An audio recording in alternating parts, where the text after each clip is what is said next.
ಎಲ್ಲರಿಗೂ ನಮಸ್ಕಾರ. ನನ್ನ ಹೆಸರು ಮಂಜುನಾಥ್. ನಾನು ಆಯ್ಕೆ ಮಾಡಿರ್ತಕ್ಕಂಥ ವಿಷಯ 10ನೇ ತರಗತಿ ದ್ವಿತೀಯ ಭಾಷೆ ಇಂಗ್ಲಿಷ್. ನನ್ನ ಇಂದಿನ ವಿಡಿಯೋದಲ್ಲಿ 10ನೇ ತರಗತಿಯ ಸಪ್ಲಿಮೆಂಟರಿ ರೀಡಿಂಗ್ನ ಮೊದಲನೇ ಪಾಠವಾದ ನಾರಾಯಣಪುರ ಇನ್ಸಿಡೆಂಟ್ ಎನ್ನುವ ಪಾಠದ ಬಗ್ಗೆ ವಿವರಣೆಯನ್ನು ಕೊಡಲಿದ್ದೇನೆ. ನಾರಾಯಣಪುರ ಇನ್ಸಿಡೆಂಟ್ ಇದನ್ನ ಬರೆದಿರ್ತಕ್ಕಂಥವ್ರು ಶಶಿ ದೇಶಪಾಂಡೆ ಅಂತ. ನಾರಾಯಣಪುರ ಇನ್ಸಿಡೆಂಟ್ ಕತೆ ಯಾವುದ್ರ ಮೇಲೆ ಬೇಸ್ ಆಗಿದೆ ಅಂದರೆ 1942ರಲ್ಲಿ ಕ್ವಿಟ್ ಇಂಡಿಯಾ ಮೂವ್ಮೆಂಟ್ ನಡೆಯುತ್ತೆ. ಭಾರತ ಬಿಟ್ಟು ತೊಲಗಿ ಅಂತ ಬ್ರಿಟಿಷರ ವಿರುದ್ಧವಾಗಿ ಒಂದು ಮೂವ್ಮೆಂಟ್ ಅನ್ನ ಸ್ಟಾರ್ಟ್ ಮಾಡ್ತಾರೆ ಗಾಂಧೀಜಿ. ಆ ಮೂವ್ಮೆಂಟ್ ನಡೀತಿರ್ಬೇಕಾದ್ರೆ ಈ ನಾರಾಯಣಪುರ ಅನ್ನೋ ಊರಿನಲ್ಲಿ ಏನಾಯಿತು, ನಾರಾಯಣಪುರ ಊರಿನಲ್ಲಿ ನಡೆದ ಘಟನೆಯನ್ನ ಶಶಿ ದೇಶಪಾಂಡೆ ಅವರು ನಾರಾಯಣಪುರ ಇನ್ಸಿಡೆಂಟ್ ಅಂತ ಕಥೆಯನ್ನ ಬರೆದಿದ್ದಾರೆ. Introduction. The year is 1942, the time of the Quit India movement. A teacher in a small town, a follower of Gandhiji, has been arrested. His elder son, 18-year-old Mohan, and his college friends, including Suman, believe in a different form of resistance to the British. His younger son, Babu, aged 13, and daughter Manju, 2 years younger, are also keen to participate in the struggle against the British. So ಇದು ಯಾವ ವರ್ಷದಲ್ಲಿ ನಡೆದಿದ್ದು? 1942ರಲ್ಲಿ ನಡೆದಿದ್ದು quit India movement, Bharat ಬಿಟ್ಟು ತೊಲಗಿ ಅನ್ನೋ ಚಳುವಳಿ ನಡೀತಾ ಇತ್ತು. ಒಂದು ಚಿಕ್ಕ ಹಳ್ಳಿಯಲ್ಲಿ ಒಬ್ರು ಟೀಚರನ್ನ ಗಾಂಧೀಜಿ ಫಾಲೋವರು, ಗಾಂಧೀಜಿಯ ಅನುಯಾಯಿ ಅಂತ ಹೇಳಿ ಅವ್ರನ್ನ ಅರೆಸ್ಟ್ ಮಾಡ್ಕೊಂಡು ಕರ್ಕೊಂಡೋಗಿರ್ತಾರೆ.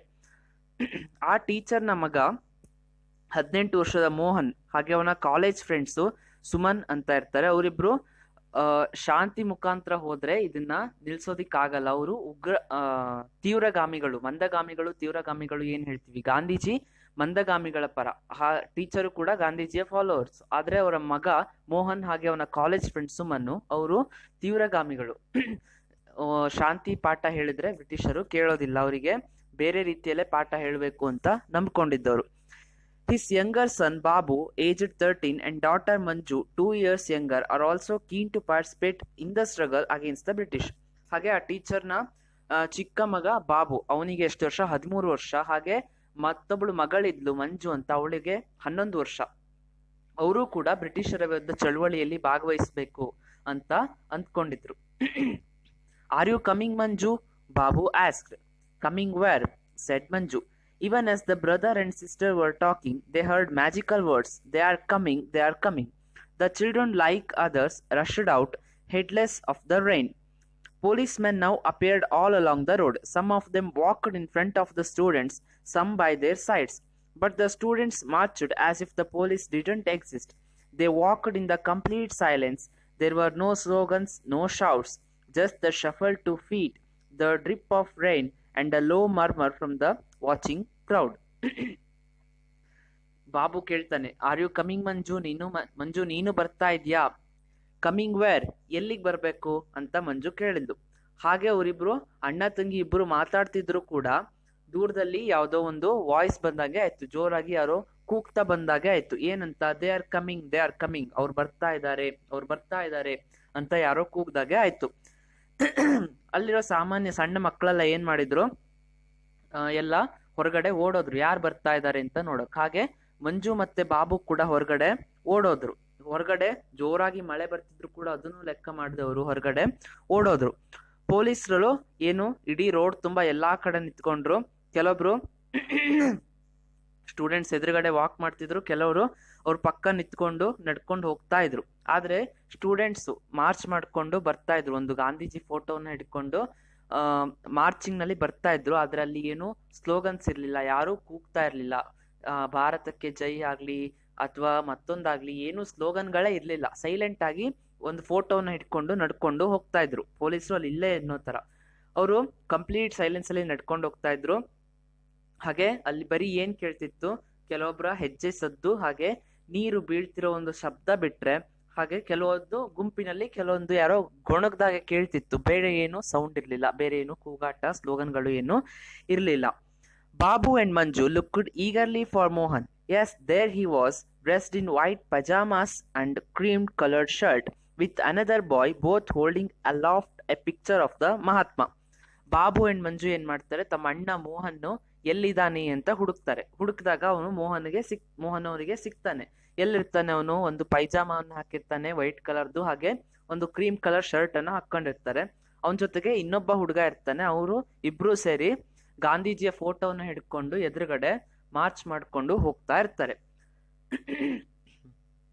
Their arms must have ached holding it up the way for so long, but their faces were expressionless.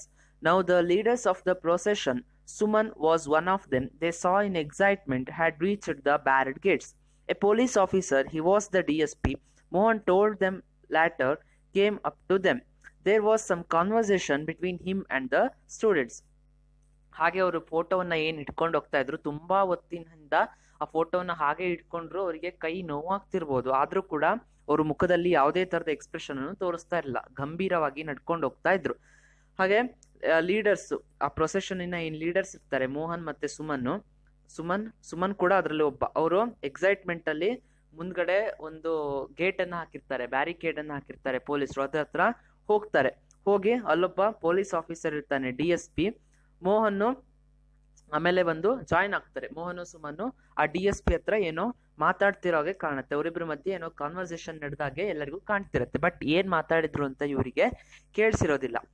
The students seemed to be arguing. The rain had lessened now, and the police officer took off his hat and ruffled his hair. Once he laughed, showing all his teeth, but the students remained serious. One of them handed him a piece of paper. He took it without glancing at it and nodded. The students turned their backs on him, and one of them shouted, Mahatma Gandhi ji ki jai. The other shouted back loudly, and then they briskly marched back and the way had come. Students police ಜೊತೆಗೆ ಏನೋ argue ಮಾಡ್ತಿದ್ದಾರೆ ಅನ್ನೋ ರೀತಿಯಲ್ಲಿ ಇಲ್ಲಿ ದೃಶ್ಯ ಕಾಣ್ತಿತ್ತು. ಮಳೆ ಕೂಡ ಸ್ವಲ್ಪ ಕಡಿಮೆ ಆಗಿತ್ತು. ಪೊಲೀಸ್ ಆಫೀಸರು ತನ್ನ ಹ್ಯಾಟ್ ಅನ್ನ ತೆಗೆದು ಒಂದ್ಸಲ ಕೂದಲನ್ನ ಒರೆಸ್ಕೊಂಡ. ಈ ರಫಲ್ಡ್ ಹಿಸ್ ಹೇರ್ ಅಂದ್ರೆ ಕೂದಲನ್ನ ಸರಿ ಮಾಡ್ಕೊಂಡ ಅಂತ.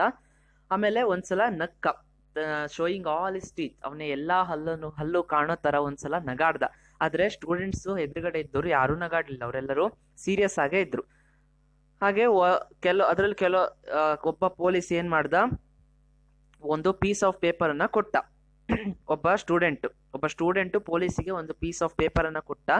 ಪೊಲೀಸ್ ಆಫೀಸರ್ ಏನ್ ಮಾಡ್ದ, ಅದನ್ನ ನೋಡ್ದೆ ತಗೊಂಡು ಹಾಗೆ ಇಟ್ಕೊಂಡು ತಲೆಯನ್ನ ಅಲ್ಲಾಡ್ಸ್ದ. ಒಂದ್ಸಲ ಅಂತ ತಲೆಯನ್ನ ಅಲ್ಲಾಡ್ಸ್ದ. ಹಾಗೆ ಸ್ಟೂಡೆಂಟ್ಸ್ ಏನ್ ಮಾಡಿದ್ರು, ಸ್ಟೂಡೆಂಟ್ಸ್ ತಿರುಗ್ಕೊಂಡು ವಾಪಸ್ಸು ಹಂಗೆ ಮಹಾತ್ಮ ಗಾಂಧೀಜಿ ಕಿ ಜೈ ಅಂತ ಒಬ್ಬ ಕೂಗ್ದ. ಹಾಗೆ ಇವರು ಕೂಡ ಜೈ ಅಂದ್ಕೊಂಡು ತಾವು ಯಾವ ದಾರಿಯಲ್ಲಿ ಬಂದಿದ್ರು ಅದೇ ದಾರಿಯಲ್ಲಿ ವಾಪಸ್ಸು ಹೋದ್ರು. Is that all? Manju asked in disappointment. What else did you want? A dance? A drama? Babu asked scornfully. Nevertheless, he understood her feeling and asked Mohan the same question when he returned home. Why did you go back so quietly? Were you scared of what the police would do? ಇದನ್ನ ನೋಡಿ ಮಂಜು ಏನ್ ಕೇಳ್ತಾಳೆ, ಅಷ್ಟೇನಾ, ಮುಗ್ದೋಯ್ತಾ ಇಲ್ಲಿಗೆ ಅಂತ ಕೇಳ್ತಾಳೆ. ಅದಕ್ಕೆ ಬಾಬು ಏನ್ ಹೇಳ್ತಾನೆ, ಬಾಬುಗೂ ಬೇಜಾರಾಗಿರತ್ತೆ. ಮತ್ತೇನ್ ಬೇಕಿತ್ತು ನಿಂಗೆ? ಏನಲ್ಲ ಡ್ಯಾನ್ಸ್ ಮಾಡ್ಬೇಕಿತ್ತ, ನಾಟಕ ಮಾಡ್ಬೇಕಿತ್ತ, ಯಾರಾದ್ರು ಅದನ್ನ ನೋಡ್ತಿದ್ಯಾ ನೀನು? ಇನ್ನೇನ್ ಬೇಕಿತ್ತು ನಿಂಗೆ ಅಂತ ಅವನು ಜೋರಾಗಿ ಸಿಟ್ಟು ಬಂದು ಕೇಳ್ತಾನೆ. ಅವನಿಗೂ ಕೂಡ ಬೇಜಾರಾಗಿರತ್ತೆ. ಆದ್ರೆ ಅವನಿಗೂ ಕೂಡ ಮಂಜು ಏನ್ ಕ್ವಶನ್ ಕೇಳಿದ್ಲು ಅದೇ ಕ್ವಶನ್ ಅವನ ತಲೆಯಲ್ಲಿ ಓಡ್ತಾ ಇರತ್ತೆ, ಬಾಬು ತಲೆಯಲ್ಲಿ. ಸೊ ಅಣ್ಣ ಮೋಹನ್ ಬಂದ ತಕ್ಷಣ ಅದೇ ಕ್ವಶನ್ ಅನ್ನ ಮೋಹನ್ಗೆ ಕೇಳ್ತಾರೆ. ಅಷ್ಟೇನಾ, ನೀವ್ ಅಷ್ಟೇ ಮಾಡಿದ್ದು, ಏನ್ ಪ್ರಯೋಜನ ಇಷ್ಟ ಮಾಡಿದ್ರೆ ಅಂತ? ನೀವ್ ಯಾಕೆ ಹಂಗೆ ಸೈಲೆಂಟ್ ಆಗಿ ಹೋದ್ರಿ? ನೀವೇನ್ ಪೊಲೀಸರಿಗೆ ಹೆದರ್ಕೊಂಡ್ರಾ? ಅಷ್ಟೇನಾ ನಿಮ್ ಕೈಲಾಗೋದು ಅಂತ ಕೇಳ್ದ. Mohan seemed immensely pleased with himself. Scared? Not in the least. We had planned it this way. We knew they would stop us at the gate. We knew they expected us to protest and be violent. Oh yes, they want us to do that so that they could beat us up and haul us away to jail. But we were not prepared to go to jail, not as yet anyway, not until we have given them much more trouble. And so we decided we would give them no chance at all. What was the point then? Babu asked, while Manju listened earnestly, her chin cupped in her hands. But it's like a declaration of war. We have told them this is a war for us and you are the enemy. You don't start a war without first declaring your intentions, do you? ಅದಕ್ಕೆ ಮೋಹನ್ನಿಗೆ ಅಷ್ಟೇನಾ ನೀನು ಅಂತ ಬಾಬು ಕೇಳಿದಾಗ ಒಂದು ಕ್ಷಣ silent ಆಗಿದ್ದ. ಆಮೇಲೆ ಏನ್ ಹೇಳ್ದ, ಭಯನಾ? ನಮಗೇನ್ ಭಯ, ನಾವು ಅಷ್ಟಕ್ಕೆಲ್ಲ ಭಯ ಪಡೋರಲ್ಲ, ಆದ್ರೆ ನಾವು ಇದೇ ತರ ಅದನ್ನ ಪ್ಲಾನ್ ಮಾಡಿದ್ವಿ, ಹಿಂಗೆ ಬಂದು ಹಿಂಗೆ ವಾಪಸ್ ಹೋಗ್ಬೇಕು ಅಂತಾನೆ ಪ್ಲಾನ್ ಮಾಡಿದ್ವಿ. ನಮಗ್ ಗೊತ್ತಿತ್ತು ಅವರು ಅಬ್ಸಲ್ಯೂಟ್ಲಿ ನಮ್ಮನ್ನ ಗೇಟ್ ಅಲ್ಲಿ ತಡೀತಾರೆ, ಮುಂದೆ ಹೋಗಕ್ ಬಿಡಲ್ಲ ಅಂತ ನಮ್ಗೆಲ್ಲರಿಗೂ ಗೊತ್ತಿತ್ತು.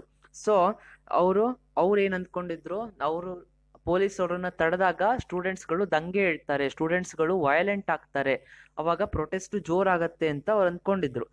ಹಾಗೆ ಜೋರಾದಾಗ ಏನ್ ಮಾಡ್ತಾರೆ, ಅವ್ರಿಗೊಂದು ರೀಸನ್ ಸಿಕ್ತು, ಹಾಗೆ ಇವ್ರನ್ನೆಲ್ಲ ಹೊಡೆದು ಜೈಲ್ ಒಳಗೆ ಹಾಕ್ಬೋದು ಅಂತ ಅವ್ರು ಅಂದ್ಕೊಂಡಿದ್ರು. ಆದ್ರೆ ಇದು ನಮಿಗೂ ಗೊತ್ತಿತ್ತು, ನಾವು ವೈಲೆಂಟ್ ಆಗ್ಲಿ ಅಂತಾನೆ ಅವ್ರು ಮಾಡ್ತಾರೆ, ನಮ್ಮನ್ನ ಜೈಲಿಗೆ ಎಳ್ಕೊಂಡು ಹಾಕ್ತಾರೆ ಅಂತ ನಮಗ್ ಗೊತ್ತಿತ್ತು. ಅದಕ್ಕೆ ನಾವು ಜೈಲಿಗೆ ಹೋಗ್ಬಾರ್ದು ಅಂತಾನೆ ರೆಡಿಯಾಗಿ ಬಂದಿದ್ವಿ. ಏನಾದ್ರೂ ನಾವು ಜೈಲಿಗೆ ಮಾತ್ರ ಹೋಗ್ಬಾರ್ದು. ಎಲ್ಲಿ ತನಕ ಹೋಗ್ಬಾರ್ದು, ಅವರಿಗೆ ಹೆಚ್ಚಿನ ಸಮಸ್ಯೆಗಳನ್ನ, ಟ್ರಬಲ್ಸ್ಗಳನ್ನ ಅವರಿಗೆ ಹೆಚ್ಚಾಗಿ ಕೊಡ್ತಾನೆ ಇರ್ಬೇಕು, ಅಲ್ಲಿ ತನಕ ನಾವು ಜೈಲಿಗೆ ಹೋಗ್ಬಾರ್ದು ಅಂತ ನಾವು ಡಿಸೈಡ್ ಮಾಡ್ಕೊಂಡೇ ಬಂದಿದ್ವಿ. ಹಾಗೆ ಅವರಿಗೆ ಇನ್ನೊಂದು ಚಾನ್ಸ್ ಕೂಡ ಕೊಡಬಾರ್ದು ಅಂತ ಅಂದ್ಕೊಂಡು ಬಂದಿದ್ವಿ ಅಂತ ಹೇಳ್ದ. ಹಾಗಾದ್ರೆ ಏನ್ ಮಾಡ್ಬೇಕು ಅಂದ್ಕೊಂಡಿದ್ದೀರಾ ಮುಂದೆ ಅಂತ ಬಾಬು ಕೇಳ್ತಾನೆ. ಮಂಜು ಕೂಡ ಅದನ್ನೇ ಕೇಳ್ತಾ ಇರ್ತಾಳೆ.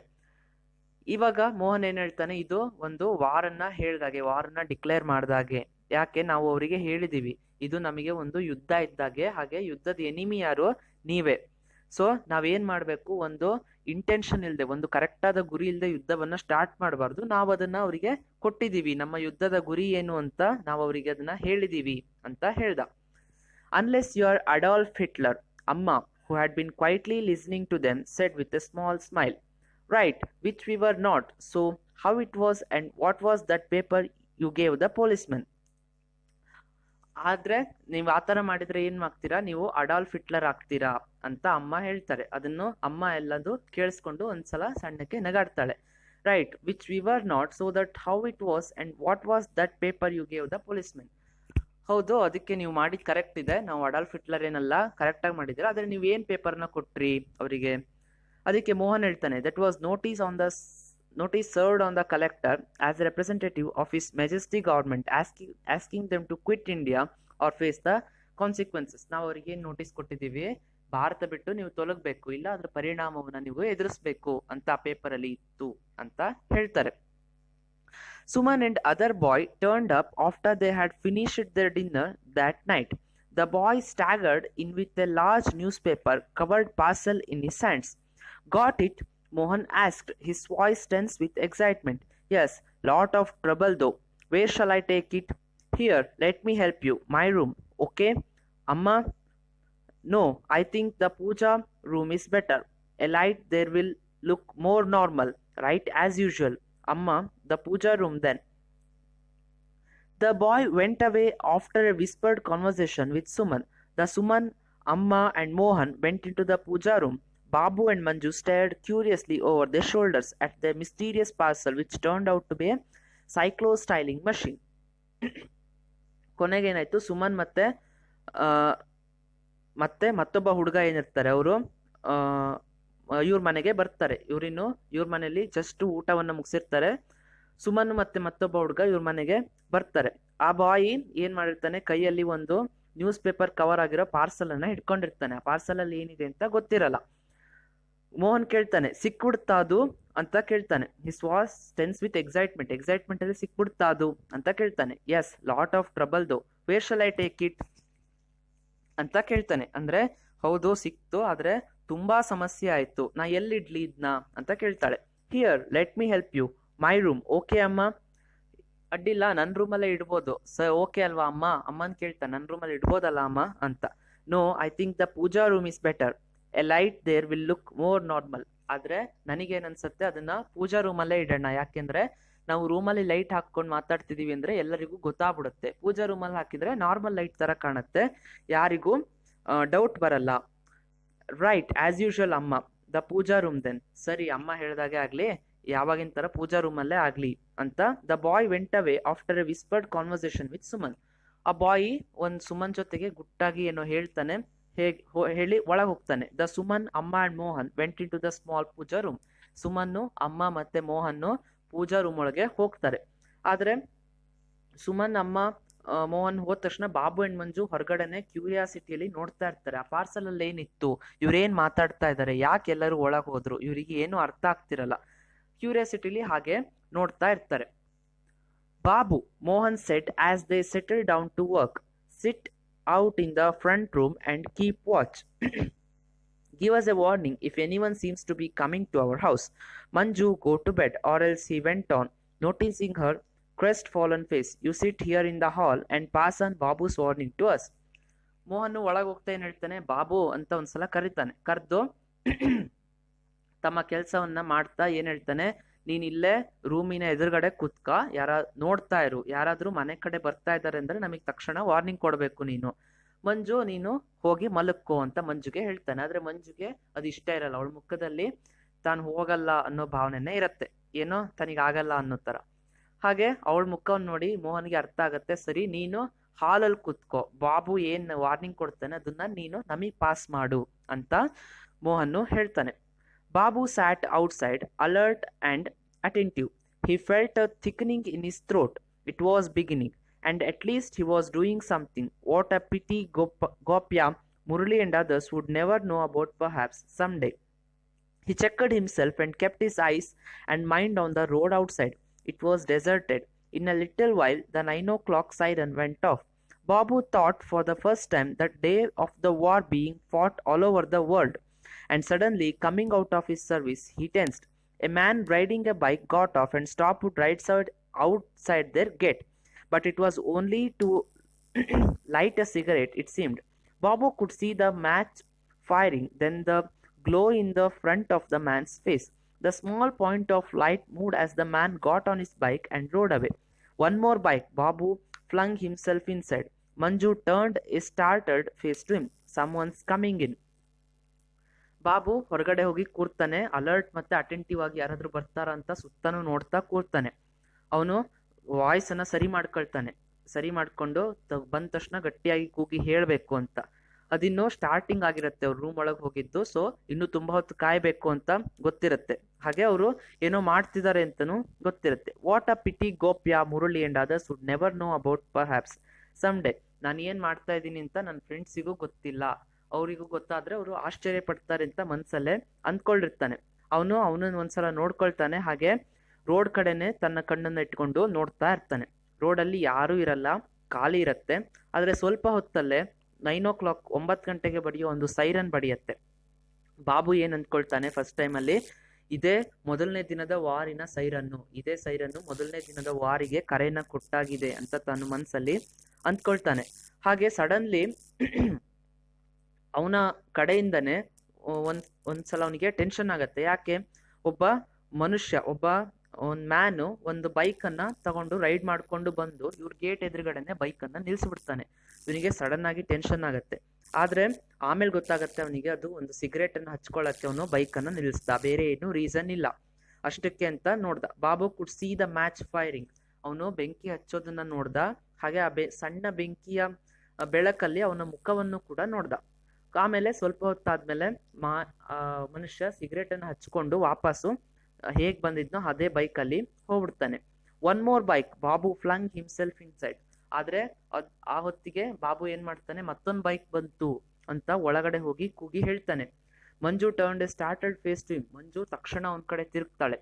ಏನು, ಸಮ್ ಒನ್ಸ್ ಕಮಿಂಗ್ ಇನ್. ತಕ್ಷಣ ಹೋಗಿ ಅವರಿಗೆ ವಾರ್ನಿಂಗ್ ಕೊಡ್ತಾರೆ, ಏನು ಯಾರೋ ಬರ್ತಿದ್ದಾರೆ ಅಂತ.